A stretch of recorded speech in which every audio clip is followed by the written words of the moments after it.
Video দেখে আপনাকে viral করে দেবে এরকম আশা আপনি কখনোই করবেন না, মানে এটা সম্ভবই নয়। বেসিক্যালি দেখা যায় যাদের 10,000 ফলোয়ার্স তাদের হয়তো মেরে কেটে 200-300 এরম ভিউজ হচ্ছে, মানে ও বেশি হয় না। তো যার ফলে নন ফলোয়ার্সরা যতক্ষণ না আপনার ভিডিও দেখছে বা পোস্ট দেখছে ততক্ষণ আপনি ভাইরাল হচ্ছেন না, এবং নন ফলোয়ার্সরা তখনই দেখবে যখন আপনি সেই পোস্টটা আপনাকে ফেসবুক রেকমেন্ড করবে। এবার রেকমেন্ড করার ক্ষেত্রে ফেসবুক কিন্তু খুব গুরুত্বপূর্ণ 2-3টে বিষয় দেখে।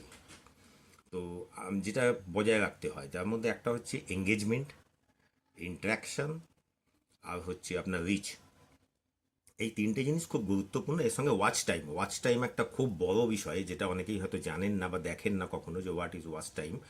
এই ওয়াচ টাইমটাও কিন্তু একটা খুব বড় বিষয়, যেটা কিন্তু ফেসবুক ভালোভাবে লক্ষ্য করে, ভীষণভাবে। বললাম আগের ভিডিওতে আমি বলছিলাম না, ফেসবুক সব কিছু দেখতে হয়, মানে সব কিছুই তারা দেখেন।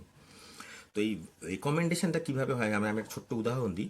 যেমন আমার সাধারণত আমি প্রথম দিকে যেসব ভিডিও বানাতাম, পোস্ট বানাতাম, বানাতাম, আমি দেখেছি আমার 200, 300, 250 এরমই ভিউজ হতো। আমার ফটোগুলোতেও 500, 600, 700 বেশি ভিউজ কখনোই হতো না। তো ন্যাচারালি আমি বুঝতে পারলাম যে বিষয়টা নিয়ে যদি কিছু করতে হয় তাহলে এটাকে জেনে, সবচেয়ে সবার আগে শিখতে হবে, শিখে জেনে বুঝে করতে হবে। মানে আপনাকে মাথায় রাখতে হবে, আপনি যদি সাফল্য পেতে চান যে কোনো কাজে, সাফল্য পেতে গেলে আগে কাজটাকে